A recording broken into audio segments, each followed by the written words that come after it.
Welcome to my podcast. It doesn't have a name. We don't need to worry about names. Names aren't important, they're just labels.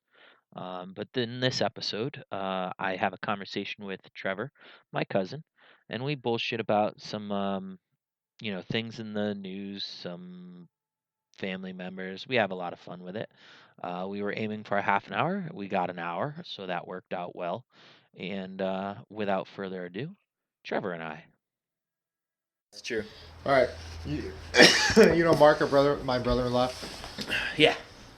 Mark used to be a follower of his on Twitter, and I guess when you're on Twitter, if you like something that they clicked, if you like something that they posted, it gets shared on your Twitter feed, I guess. Okay.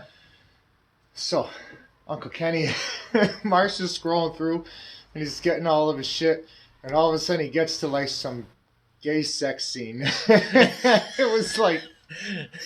Have you been to Uncle Ken's apartment? But it was like some obscene, over the top. So Mark had to unfriend him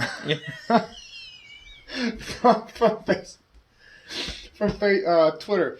Oh shit, that was so funny. Yeah. Well, I mean, Uncle Ken's house is littered with naked men. I don't know if you've been there. No, I've never been there. No, he's got a lot of artwork. Put the quotes up. Artwork. Oh man. But yeah. Hey, I love him. He's great. Yeah. It's still funny as fuck though. I like to refer to people as having character, because there's some people who say things like weird or asshole. No, he's got character, and I don't mean it necessarily as Uncle Ken gets those descriptions. But anytime somebody's like, "Yo, that kid's weird," no, that kid's got character. It's not your fault. You're boring. You're boring. Yeah. Oh my god, so many people. You ever meet?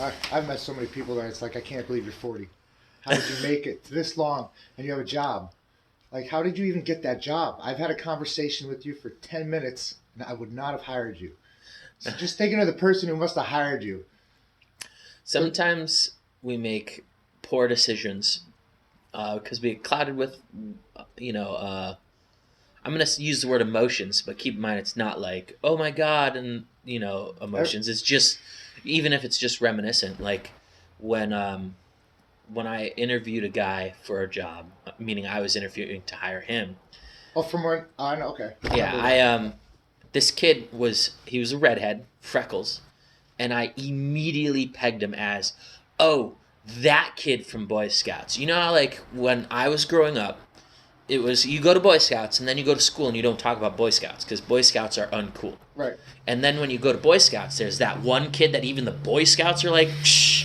And I interviewed this guy, and I was like, and after the interview, I was like, this is either going to be a good idea or a bad idea, because sometimes people who are like that have great personalities. You just have to get through the annoying. Yeah. I don't know. 5 years later, he departed ways with that company, but I was like, I'm leaving first. I'm out of here. Oh, yeah. That kid, right? No joke. Yeah, you were the manager. No joke, though. I don't know if he thought I was an idiot or if he had an issue with his memory, like brain wiring or something, but no joke, he caused an accident. I brought him the video footage of him causing the accident, and he said, that's not what happened. It's like, I didn't doctor this.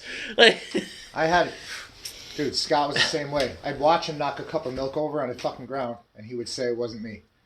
Like, I saw you do it, and because my mom wasn't looking at him when he did it, it didn't happen.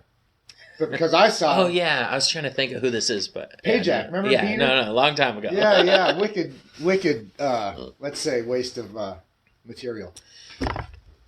I don't think... That's a polite way to say it. Yeah, well, I don't think anything is truly a waste, especially not people, because even if somebody has character that is abrasive or it wasn't abrasive. It wasn't abrasive.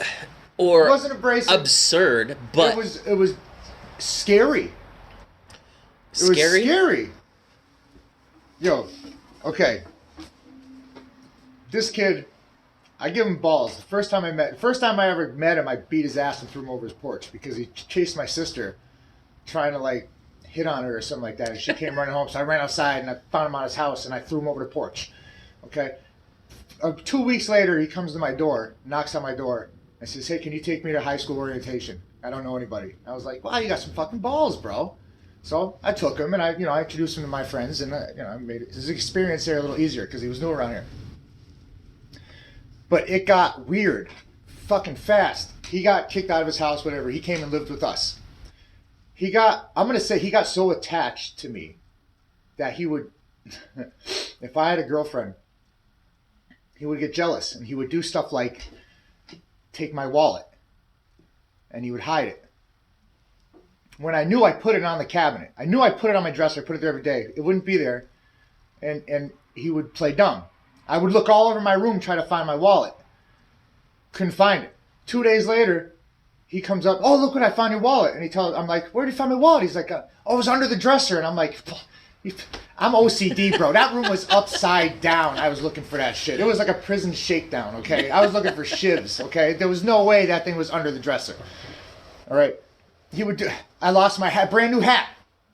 Brand new hat. Couldn't fucking find it the day after. Looked for it for 2 fucking days. I'm sitting in my room and I'm watching TV and in my closet. I don't have a closet door because I punched it down. But I had a problem. But I look at my closet door and there's a PlayStation box up there.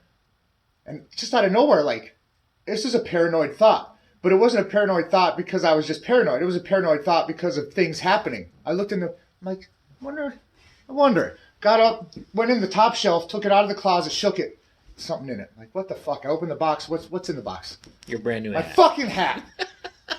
I'm like, "Are you serious?" So I asked him about it. "Oh, I didn't put it there." Like, magically. So he would do this so many times that I would say something to my mom, and my mom would think I was crazy, which pissed me off even more.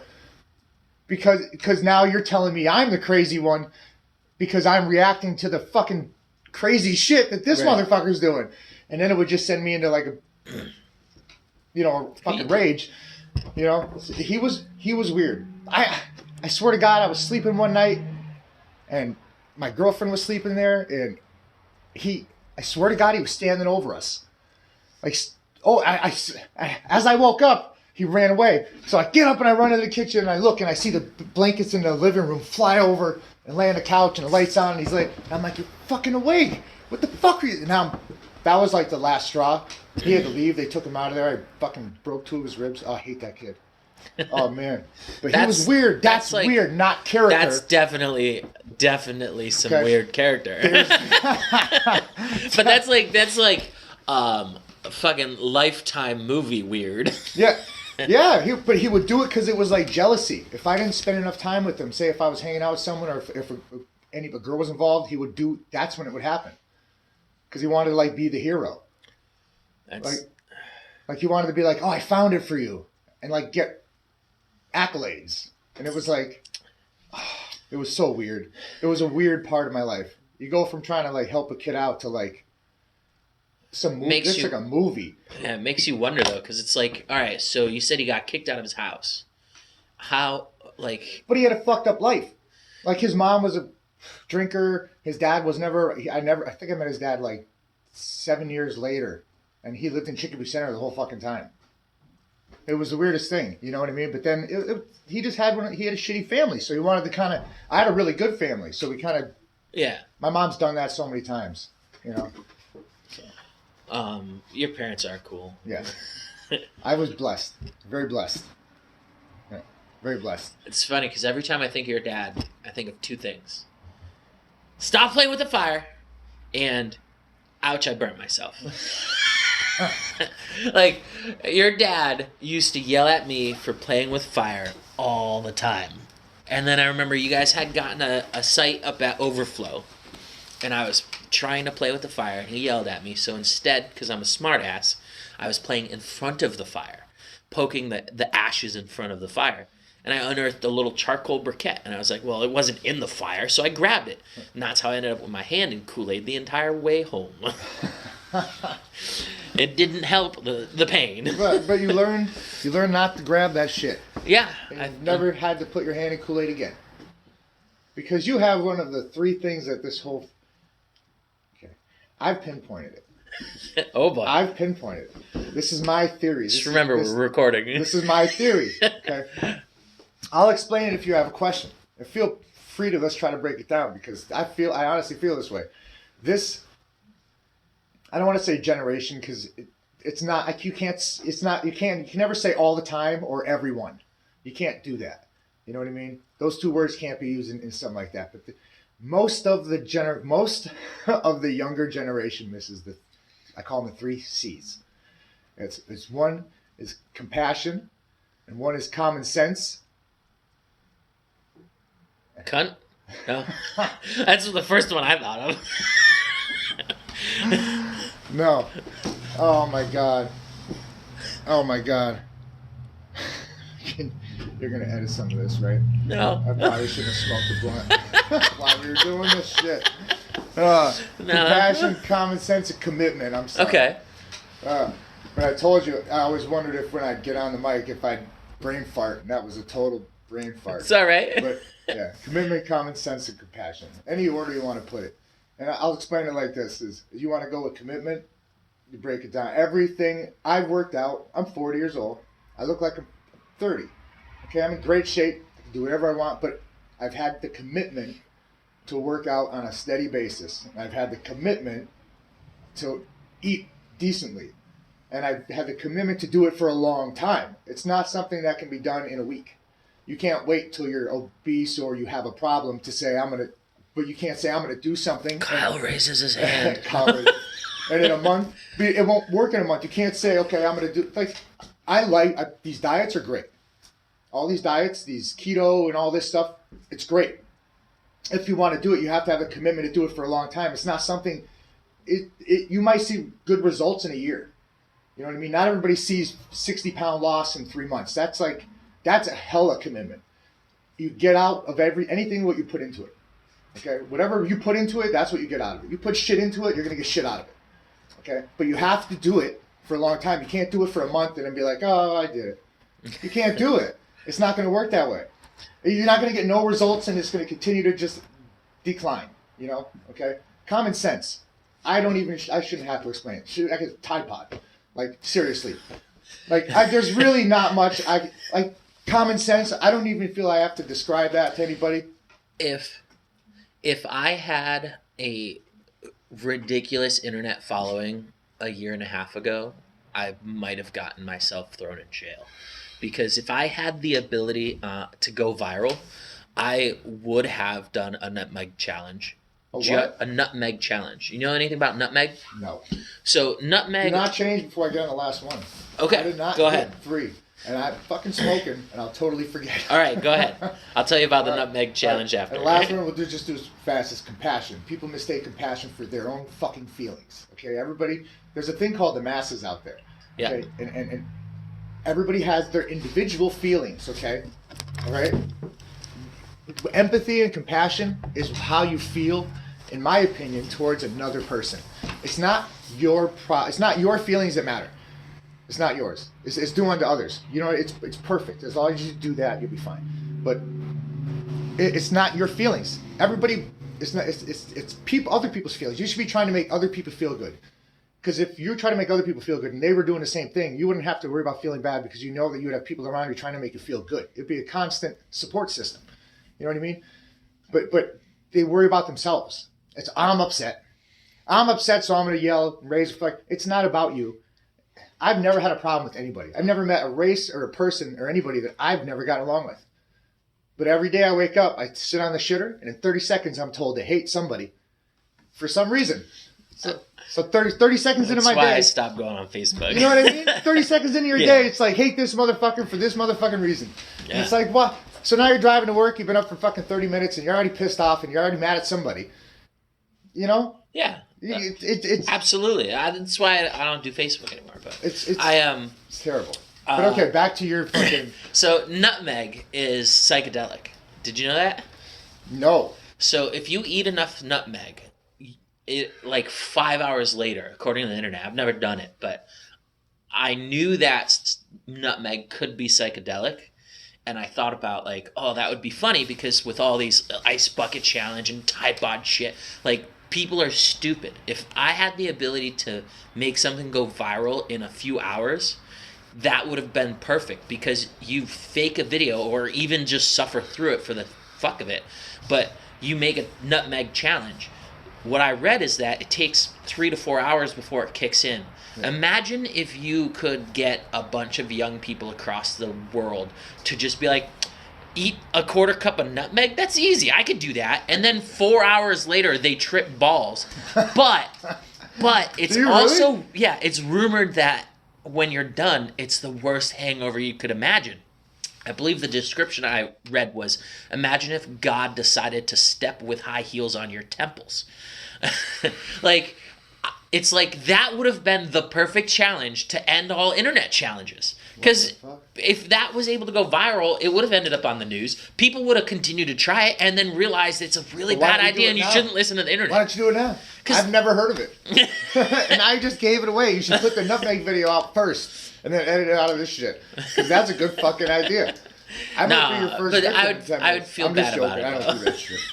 But to bring it back to our generation, and I put that in quotes because these were younger ladies, but I had to deliver 6 boxes that were roughly 2 by 3 by 4 feet in dimensions. So we're talking, they're big, they're hard to get through a door. Granted, luckily they weren't heavy, but the 6 of them going to one place. And I struggled to get it through the double doors because there's 2 sets of double doors before you get into the building. And there's 2 young ladies standing at the door within arm's reach of the door.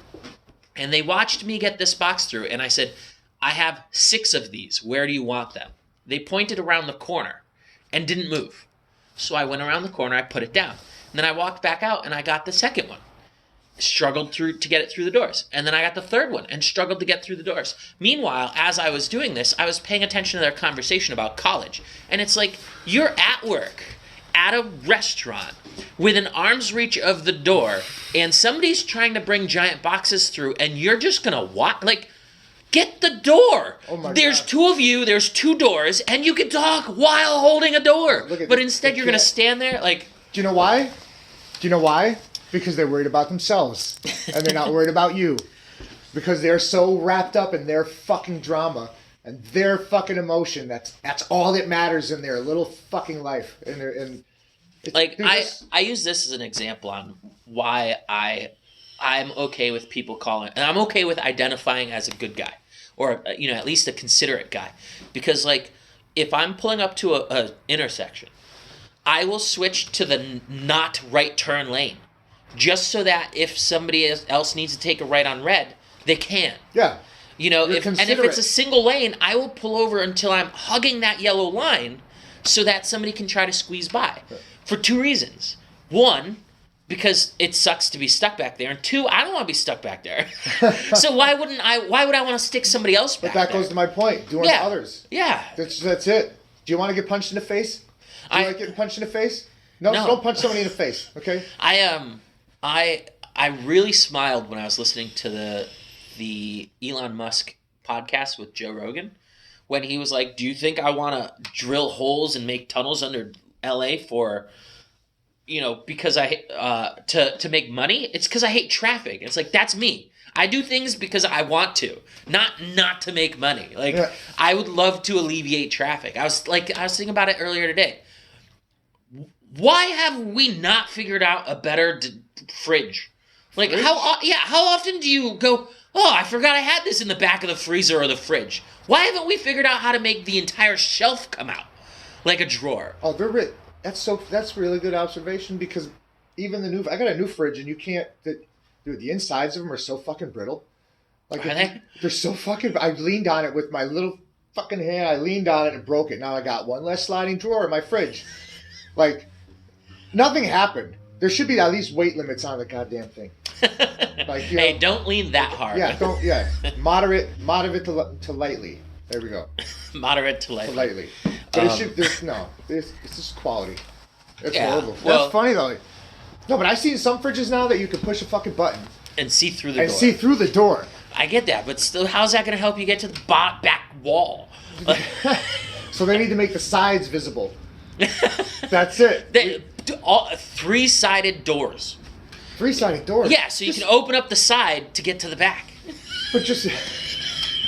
But now you gotta like modify your Keep kitchen. in mind, I'm not high. Yeah, I'm stoked. I would just look at if you just made the whole thing. If the whole thing was just see-through, that would be you could see everything around it, and upside down, and inside it from each side. That'd be a lot of cleaning, though. Oh man, it would. But you can make. We got that vacuum that vacuums. Oh my god, that'd be cool. Think about it. See like a little vacuum on the window. Mini, that just, what is it called? Roomba. A Roomba, yeah. A Roomba for your windows. Inside, it's got you can put LEDs on it, so it's got at night. I mean, I suppose if you put one on each side, yeah, it'll just bounce back and forth. With a magnet that held them together, yeah, they would stay on the window forever. Yeah, it would work. Yeah. Good thing I'm not the type of person to be like, Maytag. I'm gonna do that. Listen up. Like my version, like I don't give a shit about money. If I come up with $1 million idea, do it. Just make sure I get one. Like that's all I ask for is be like, hey, this was thought of by Kyle. He can have a free one, maybe 2. I mean, we'll call it the Kyle. That's it. But that's all he gets. I'm okay with that. Like, yeah, right. Shit, man. It's what are you gonna be remembered for when you're not here no more? Your money's not gonna be remembered, but your tool will be there forever. Well, that's why I want to do this podcast because like that, if I were to die tomorrow, this recording's probably gonna be okay. Yeah. If an asteroid hits, we're fucked. But or an imp. An imp? Oh, EMP? Yeah, save it now. Yeah. Do a save. Just like we're playing the PlayStation. Well, that's why I got the phone recording, too. Just in case the laptop decides to crap out or something. But oh, is that why that was on? Yeah. I was like, damn, look at it. He's hardcore. He's got 2 fucking things working at the same time. I just figured, like, if I had the camera going, that would also be a microphone. But that's probably the worst microphone out of all of them. But oh, on your camera? Yeah. That's cool as shit, though. Yeah, I mean, I've learned a lot since I got it. I've only used it a few times, but it's a great microphone as far as I've read for computers, but it's not a good microphone for, like, if you wanted to make a band. Because it needs to plug into a computer versus like a regular mic where it can plug into a digital recorder, a computer, or a soundboard or whatever. Yeah.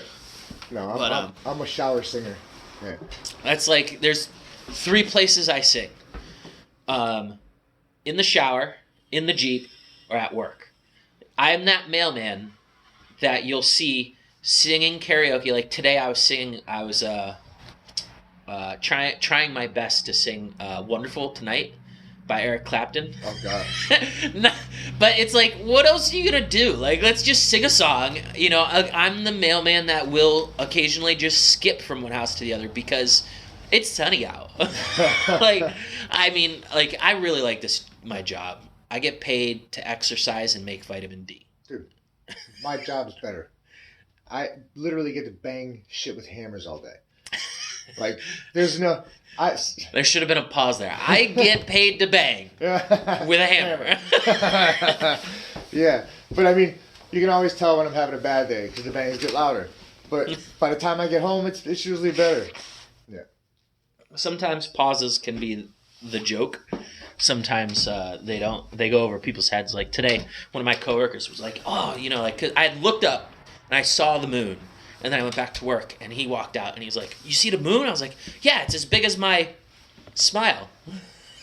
It's like, if I was with my friends instead of my coworkers, they all would have thought dick. Yeah. But it was with a coworker, so he was like, "What?" It's like, know your audience. But that's a lame coworker.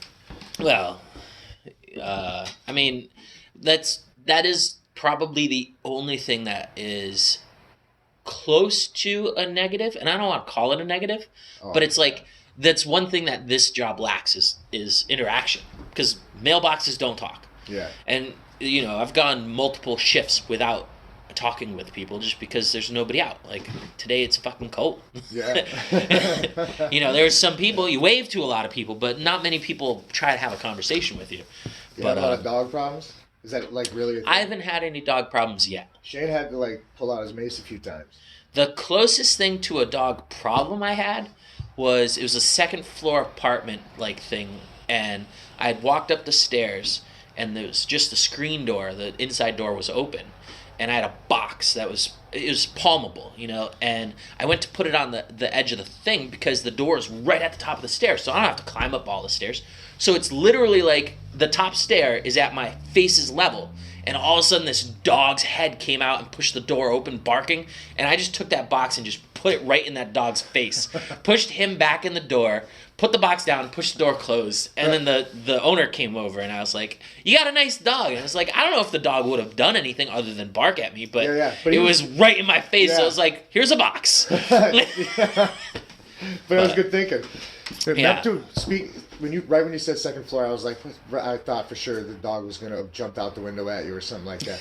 But right away, I thought of fucking your dad. Shadow. Your dad leaving the house and thinking your dog was behind him and saying, "Shadow, come here," but he was on the second floor porch right above him, and all of a sudden you hear, "Yup!" Well, and then he gets up, shakes that shit off, and jumps in the truck. In my dad's defense, he knew Shadow was on the second floor porch and said, "Eric's coming to get you." Oh, Shadow, Eric is coming to get you. But Shadow heard only what Shadow knows. Shadow, come. Yeah. There were words in between and after, but she didn't know what those words meant. She just knew what come meant. She bailed. Yeah. That was intense. I mean, it makes you think about it, like she's never jumped off anything high. Like my dog Miller, we brought him. Was it Miller? I'm pretty sure it was Miller. Yeah, Miller. No, it was Snooky. Yeah, it was Snooky. Snooky used to like equally hairy. Yeah, equally and big. He used to like the water, and we brought him to Otis. And you know in Otis, when you go down to the water and you go swimming, they got like a little rock. Like in the water, it's rock, and then it goes down. Mm-hmm. We used to go out to the rock a little bit. It's up to your up to your knees, and we jump off, and it was a deep incline. Decline. Oh my God! He came running down the hill one time. Was like, got in the water. Was like, yeah, shallow water, and then he was like, poof, and he sunk. He was just gone. All of a sudden, he stuck his head up. Was like, and you see him swim out with intent, and motherfucker never went in the water again. No, never again. Geez. But he was gone. Like it was the funniest thing. He was like, yeah, he just came up with like, yeah. Oh, it was funny. Cooper right now I guess won't swim. My mom's black lab will only go up to the chest. As soon as it touches the chest, it turns around. Really? Yeah, but he's also really oddly timid dog. Like won't go over bridges. Like if you go hiking, won't go over bridge. You have to like drag him. You gotta pick him up and put him on the bridge, and then he'll go, but he won't get on it. Oh, he's very cautious. Yeah, it's weird, but that's pretty rarely cool. barks. What is it? A lab? Purebred black lab. All about the labs. Well, I mean, my mom. And then you got that little furry fucker. Roxy. Yeah, little. What is it? She bark a lot.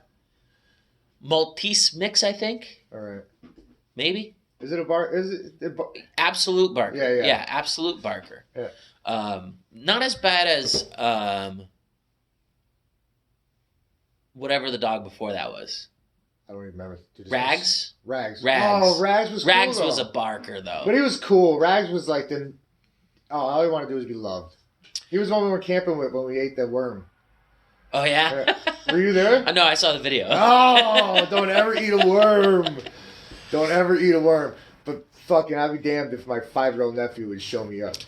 Yeah. Well, yeah, there's situations like that. Yeah. Like, I remember I got pulled over once because I was working in Vernon, Connecticut, and there was a lot of pot at that place. And these two kids had just gotten a brand new bowl, and they were like, "Come on, man, help us break it in." But I was like, "No, I don't smoke and drive. I'm no." And then this kid Josh walked in, and Josh was an employee, and he always bitched and moaned about how people shouldn't be smoking while working. There was some sexual tension between him and the owner, and he used to give her a lot of shit about it. But so he walks in, and I'm like, "Yes, here's my out. This is my exit." So I say, I will if he does. He fucking goes, "Okay." It's like, God damn it, Josh, you're supposed to say no. And then, of course, I got pulled over in the middle of nowhere, Ellington, Connecticut or something like that, for going over the yellow line. And of course, I'm driving like a 1987 Nissan pickup truck that has 290,000 miles on it. The radio is either on or off. You don't get a choice. The wires are strewn about everywhere because it had to be forcefully yanked out of the dashboard because it caught on fire once. Your truck? The truck, yeah, all before I got it. My car But caught it's on like, fire. I get pulled over. It looks like I hotwired the shit. Yeah. And I'm swerving over the yellow line. He's like, of course, I live 45 miles away, and I work at this, fast food place, and they're like, what are you doing in Vernon? It's like, they pay well. like I'm tired. It's 2 a.m. I just want to go home. He's like, be safe, slow down. It's like, okay. Oh, Thanks for not ticketing me. Yeah. You didn't even get a ticket? No, Oh, he good for you, just man. warned me. But there's another time I was on my way home, so exhausted I was like falling asleep at the wheel. So I was like, I'm gonna stop at the gas station. I'm gonna get an energy drink, and then I'll be good. Because I wasn't actually on my way home. I was on my way to go close the other store in my hometown at the time. Yeah. And so I stopped at a gas station in Connecticut, bought what appeared to be an energy drink. Then I started drinking it, and then I'm on 91 heading north, and then all of a sudden it kicks in, and my brain goes, wait a minute, do they sell alcohol at gas stations in Connecticut? So now I'm trying to drive down the road while inspecting this can to make sure it's not alcoholic. Freaking myself out. It wasn't, thankfully, but, it's like, because that was when Four Loko first got popular, and it was like, shit, man. But, yeah. I found out about 5 hours driving back from New York that time with the U-Haul. And 5 Hour Energy? 5 hours. Then I went to Connecticut one time to pick up my son's Power Wheel, and this kid Pat went with me. And I had I had half of a 5 hour in the morning that was left over from the day before because Sarah used to drink them. So I was like, all right, I'm going to try that shit. So I drank her 5 hour, and I was like, whoa, that's fucking good. So Pat showed up. Pat used to drink Red Bulls. For some reason, he showed up with 2 5 hours, one for him, one for me, because he was going to buy us 2 Red Bulls. And I was like, all right. And the other one, just like, it was only half of it.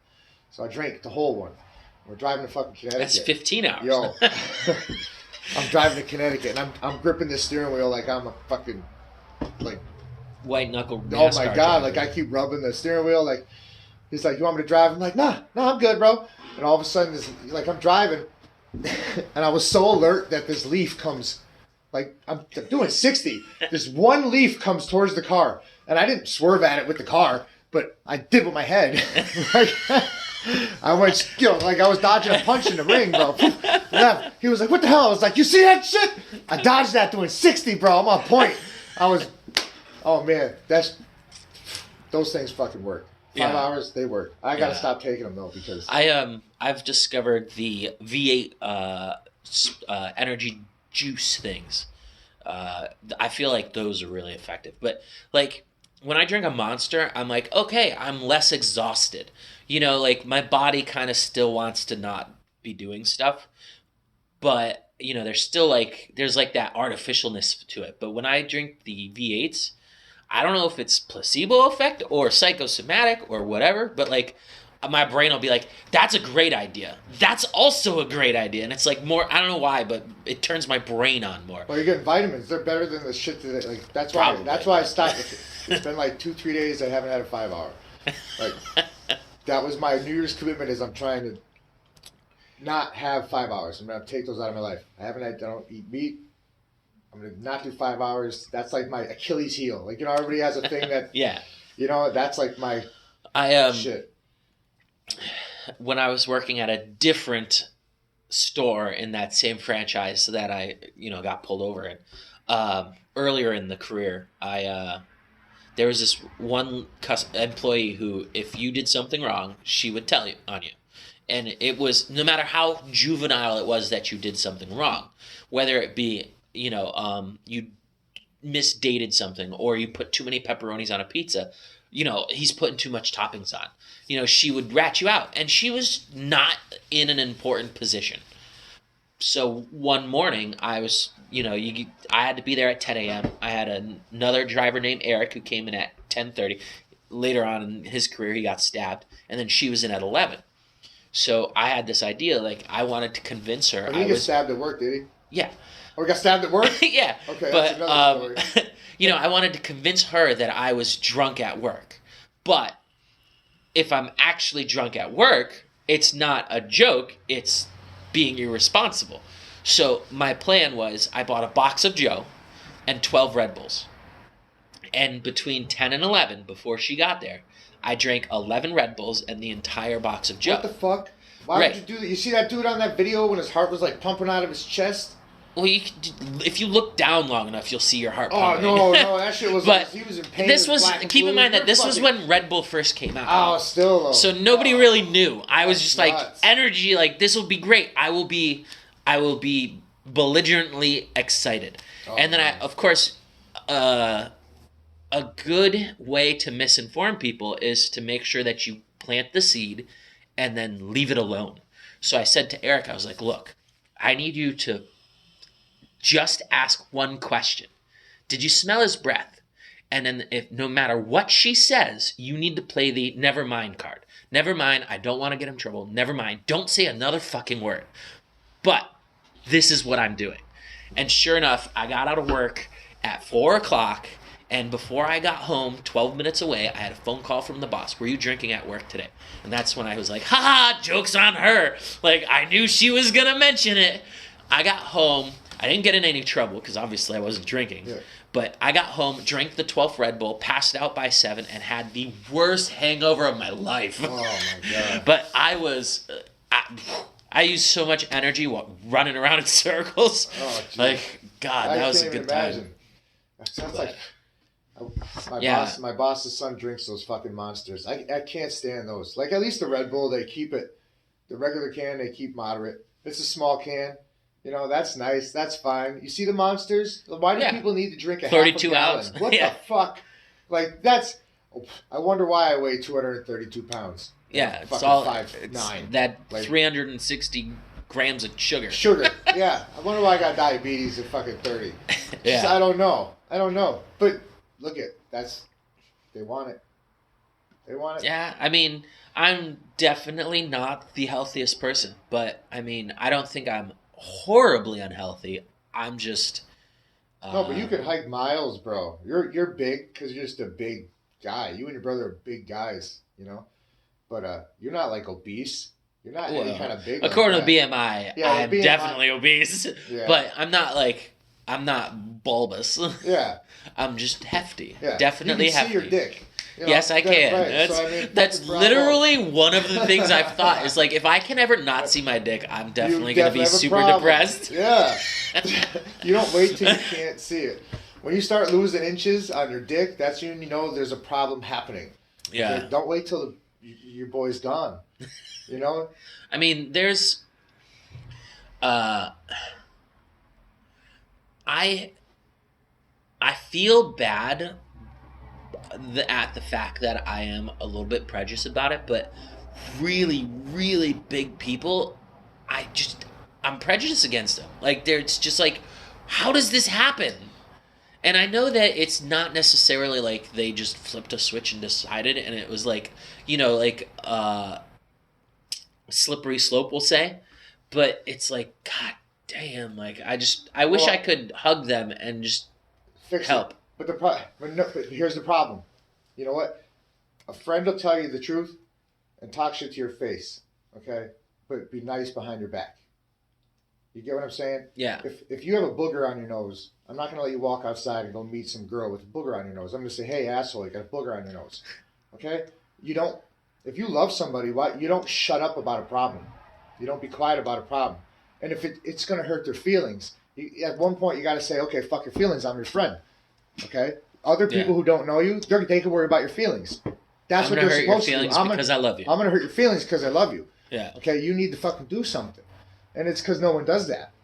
You know? Because it's fat shaming. Well, yeah, but no, you got to be. It's honesty. And That too. People want to hide from the fucking honesty. It's a fucking fact. It's not fat shaming. Special guest. It's like you're getting in trouble for actually giving a fuck about the person instead of just ignoring the fact that they have a problem. But yet you get more credit for ignoring it. You know, but you're an asshole for acknowledging it.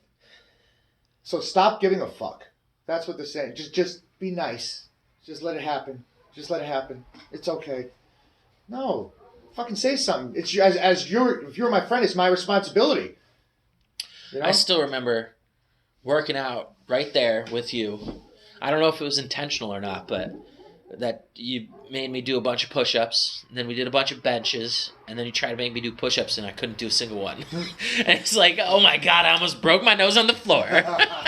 Yeah, well, that's how I work out because I'm only 5'9", 170 pounds. You know, I can only bench like 250.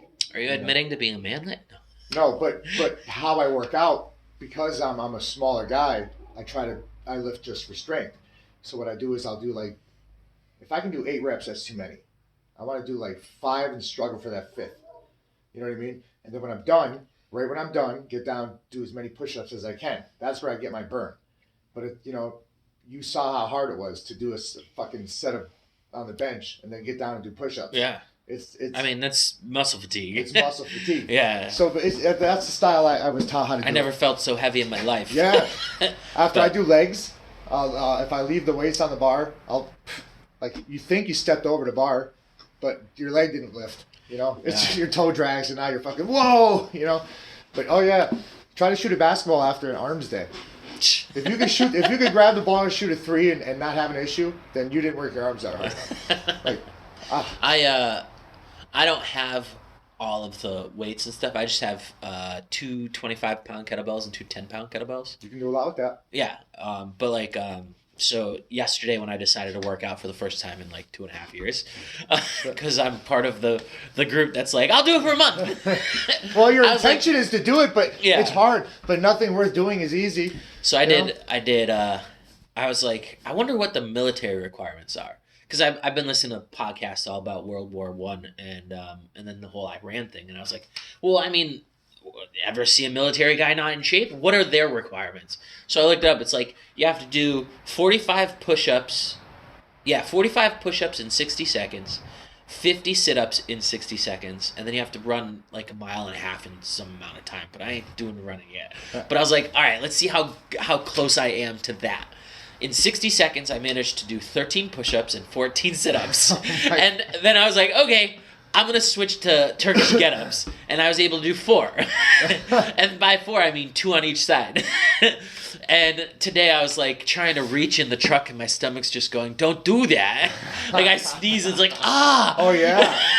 Oh, yeah. So I've got some work to do. Yeah. Yep. But that's a small activity. Look at how much time you waste. Think when you get out of work. Honestly, it's not about the time you put in for a short amount of time. It's about the commitment and the you do it for a long time. You can even do it a little bit a day, but it's you got to do it for your life. You got to make it a part of your routine. Yeah. Think of how much time you come home, you watch TV. A real show, a half-hour show is 15 minutes long. With all the commercials, you're sitting there watching TV. When the fucking commercial comes on, stand up and do some fucking dips. Yeah. Do some jumping jacks. Do some sit-ups. It sounds corny. People are like, oh, that's stupid. What, your health is stupid? Like, you're sitting there. I think it's stupid to sit there and be like a fucking sack of potatoes for 2 hours after you get out of work. And then you eat, and then all that food just sits there. You know, and all you've done is slow your metabolism down. I mean, for several months last year, I was pretty much, if I got out of work after like 2 o'clock, I'd just scrap the day. I'd go home, I'd eat dinner, and then I'd just watch TV and play video games. And it's like back when I was You saw I was in my kitchen. Yeah, back when I was working at U-Haul, and they're requiring you to do 55 hours a week, and I was like, this is bullshit. I don't have time to do anything else. But then one day I actually broke it down, and I was like, wow, like 3 hours is actually a lot of time. I just choose what to do in that 3 hours, and it's not what I want to do. It's just what's easy to do. And it's like, well, I guess it's not that bad, but... What do you get out of easy? Nothing good. No, that's... I still remember... Anything worth doing is takes effort. You have to effort.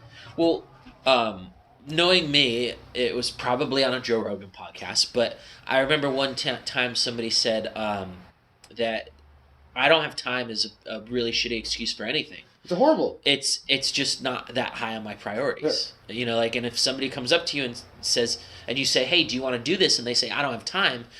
Really, they're saying you're not a high priority. And it's like, that's true. And I understand that I can't be everybody's priority. Or can I? But you can also put it in the fact that if they're lazy. Yeah, well, I mean, but that's the thing is, you know, what is making me less, a lower priority? Because they're If lazy. it's because they want to go home sit and on the couch. watch, a stupid Netflix series, then it might not be the Netflix that they're prioritizing, but maybe the calm that they're prioritizing. Because a lot of times, like, I think I got a great living setup. Kids. I don't have calm. Right. Well, that's one of the reasons why I think I have a really good setup, because my roommate is a very social person. She really enjoys having people over and then going out to the bar, or to do stuff. Yeah. Me, I like people, but I also like relaxing. So it's nice because, on a Saturday, Right, but it's assumed that there's going to be someone who shows up, it's going to be fun, and then if I choose, most of the time what I choose is at some point they're going to go have more fun and I'm going to go to bed.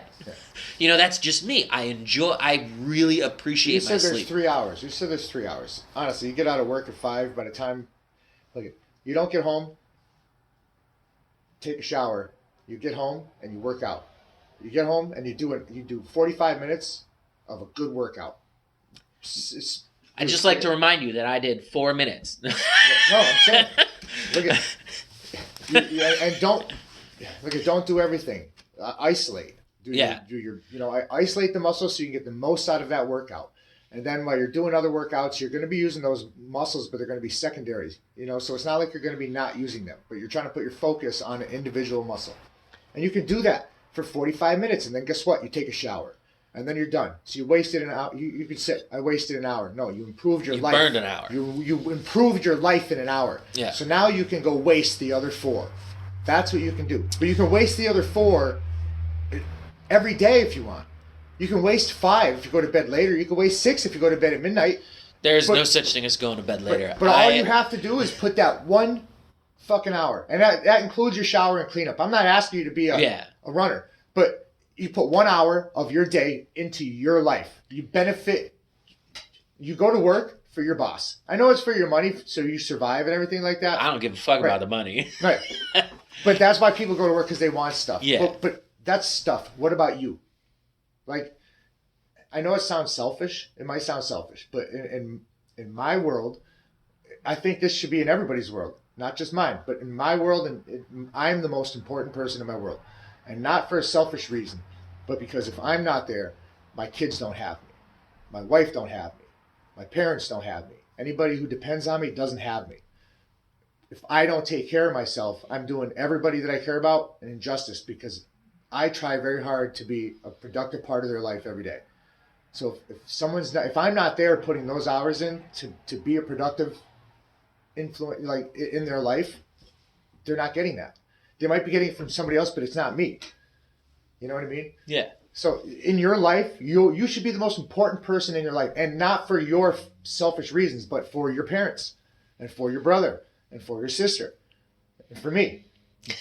You know what I mean? I appreciate that, but you should put 1 hour of it for your life. For your life, for you, it's for you. It's improvement. Well, when you bring up like the family and stuff, and it's like, part of me is like, yeah, I love my family and I know they love me, but we're all gonna die. Right. Like, but I what's the difference between this month and this decade? Listen, I have one life. This is my gift, and this is my ride, and I don't want to give it up anytime prematurely. I don't skydive. That plane's not on fire, or we're not going down. I'm not jumping out. I can tell you. Okay, I'm not. I know people tell me, oh, I know you could die by walking out. Okay, that's fine. I'm all about percentages. This is my life, and I want to live here as long as I can. There might be something great after this, because I just keep living, to do unto others. There may be, right? But there may be, but I've come to the realization a long time ago that I'm going to die, and I'm not going to waste any of my life thinking about some realization that I've already had. It's why put any more effort? Why put any more life into that thought? I've already come to the conclusion that it's going to happen. Right. You think I'm going to waste any time and energy and emotional thought into that? Nah. No way. No way. Obviously it's going to happen, but I'm going to be here as long as I can because this is my life. So yeah, I don't think I fear death. I don't fear it at all. It's going to happen. I'm not going to waste my life worrying about any of that nonsense. Do you have any phobias? None. Oh, wait. See, I do.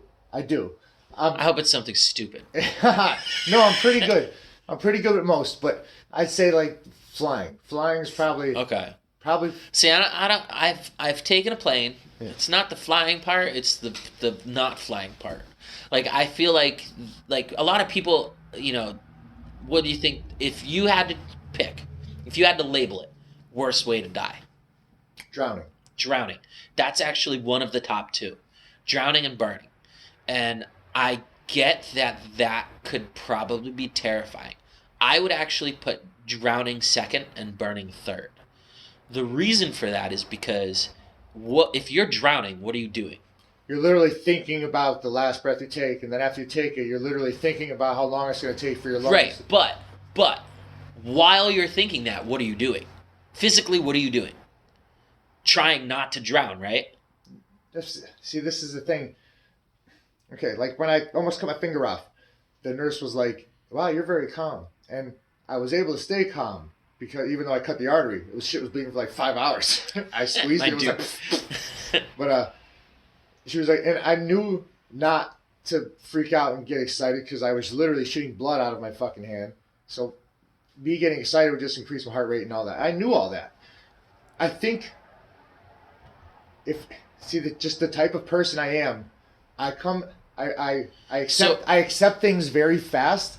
So what you're telling me is if you're in your car and you get, an earthquake hits and you in your car, you fall off of a bridge into a river. You're just going to be like, well, shit, no, I would try to get out. You're trying to get out. If you're on fire, what are you trying to do? You're trying to not be on fire, right? If you're falling out of an airplane, what are you doing? You ain't flapping your fucking wings. Oh, I'm trying. But you know what I mean? Like I'm doing that squirrel thing. I'm trying to hold my shirt out. I'm gonna button that shit and fucking in my hold my legs out. opinion, I think falling would be the most terrifying, followed by drowning because it's not painful. Dude, I'll do the parkour thing. No, listen. But it's the same thing. At least though, they say that, when you get your head cut off or when you suffocate, your brain actually stays active for a few minutes. That to me is torture waiting for it to happen. I think the falling thing would actually not be as bad because when you hit, yeah, but you have done. That time to. But even when you're drowning, you have that, and it's not going to take you more than it takes you 7 minutes to black out, to lose your consciousness, or 3 minutes or whatever. To fall from a plane don't take much time. It's a few seconds. You know what actually made me think about this? Yeah. Is and I still remember watching it. Like I can still picture it in my head very vividly. Is watching people jump from the towers. Yeah. Or fall, but like watching that made me really think about how horrible that must be. Like, because falling that far, you've got 3 or 4 seconds. Yeah, so it's not long. It's not long, but at least it's fast. Well, 1, 2, dead. 3, dead. That's a long time when your adrenaline's pumping. But you're a little preoccupied at that moment. You're not really thinking about the fall. You're thinking about shit, building, blowing up, out the window. It's like... I don't know. Like... When I saw that dude jump out of the window and land on that pole, and the pole went up his ass, and the motherfucker survived, that was crazy. That was crazy. I don't know what what exactly you're talking about, but it made me think of the other guys. Jumped out of a third... like, aim for the bushes. No, there would... okay, on the sidewalk to protect the pedestrians, they had like these white poles that went up about this far, okay? About this big. And this motherfucker jumped out of the third floor. And you see on the video, he was at terminal velocity. You see, and he landed, and that shit went up. And it was like, it busted up his collarbone. It went up his ass. Oh, my God. And the motherfucker was conscious. They had him on an oxygen mask. I'm like, what are you gonna do? Lift him off the pole? As soon as you lift him off that pole, like, aren't his insides gonna fall out?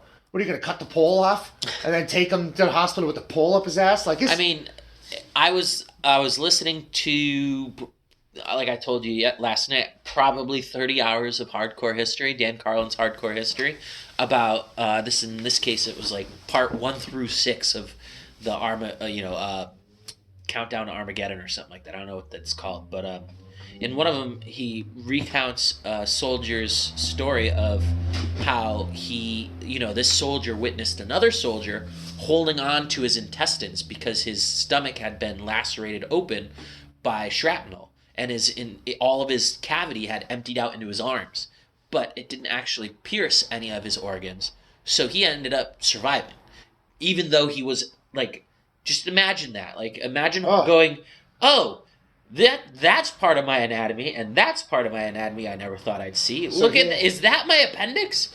And then being like, yeah, I got to do that. So he had a C-section and the doctor was basically like, hold this. No. He that was in the trenches. I know, the doctor was later. Yo, a C-section is no joke. I'm saying, they took my wife's shit and moved it to the side, and there was a lot of shit. Okay, so basically, the doctor basically just gave him the shit and was like, hey, hold this. I could just see him holding his intestines. That's not fucking. No. I will say that. But see, his brain. Look, he was able to survive that because his fight or flight kicked in. He was able to stay conscious and calm enough to actually get to help. I mean, some people get cardiac arrest. You look down and you see black out. Freak out.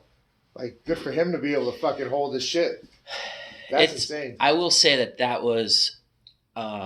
There was parts of that series of podcasts that I learned new stuff from, and there's things where thinking about it, I don't even want to know what living with it was. Just thinking about it was hard. But like, there were some cool things that like he talks about, like the Christmas accidental truce where I remember that. Yeah. But like he reads a soldier's memo that soldier wrote that this is what happened, and that soldier had been hit by shrapnel, and his buddy had also been hit, in the arm. Yeah. So he bandaged up his buddy's arm, and then, a gas attack occurred, and when he grabbed his own gas mask, it had a hole in it, and his buddy, who had the damaged arm, was able to put his buddy's gas mask on, and he chose to take it.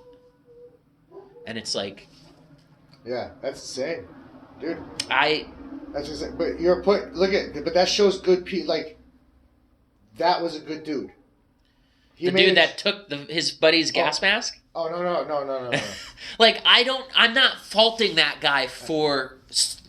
I thought you meant. I'm talking about the dude who bandaged the dude's arm up like that. Yeah. So the guy who bandaged the guy's arm up. Right. He got his shit taken by the guy. He took the injured guy's mask. Oh, no shit. Because his mask was damaged. And it's like, you just got done bandaging his arm up, and there's two of you, and there's only one mask. And he was like, that's mine. You've got a busted arm. I'm only going to help you if I can survive. Yeah, and it's like, at one point you have to, use your logic and be like, he's injured, you're not, and this is a survival situation. So you can't fault him for doing that. But especially not in that situation. But at the same point, you go like, but you also condemn that guy to die. Yeah. But it's like, God, like, that's such a fucking hard position. You should thank God that you don't have to make that decision right now. That's a decision. Did you know that he had to make? That my dad was in Nam, and I've had 2 stories. I've had 1. I've had 2. I got 2 Nam stories, and that's all he told me. And one of the stories is a stupid story. It's not even worth it. And the other story is a good story, and I can't believe I got it out of him. But after he told me it, after seeing him tell me it, I was like, I don't ever want to hear another one because I don't want to see you ever like that. You know what I mean? It was 2 stories, and one was a good one, and that was all I needed. I don't need to hear anymore. But yeah, those guys, you got to give those guys a lot of respect. Did he tell you the story about stealing a truck going into town? Yeah, yeah, yeah. Yeah. Those are the fun stories. Yeah, Like that's how the only story because I one time at Beartown, I had said, like, you ever talk about it? And he dude, said no. And then like an dude, hour later, while we were yeah, hiking, he was like, "I'll tell you one story," and he told me that one, and it was like, I appreciate that story a lot. yeah. My dad's no one's crazier than Uncle Billy.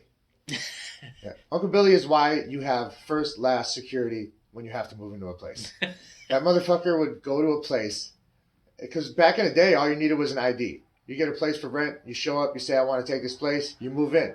So he would find places that were furnished, and then he would move in, and then he would sell all the shit, and then he would leave. So that person was out a renter, and they stole all the shit.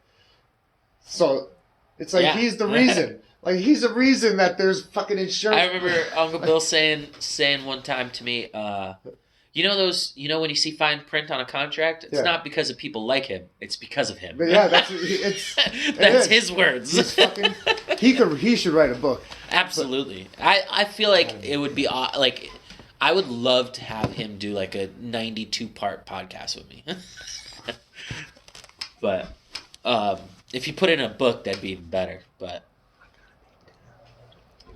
are you trying to say that? I gotta make dinner. Yeah, hey man, it's cool. All right, no problem. We got an hour, Good shit. double what our goal was. So that's our show. I'd like to thank Trevor for spending some time with me and bullshitting with me. I look forward to doing it again with him. He's going to be coming out with his own podcast.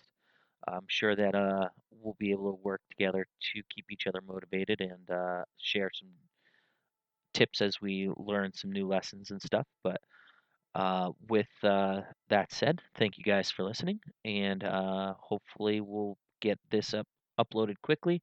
And next is podcast with Uncle Ken. We'll be recording that on Monday, which is 2 days from today. Have a good night.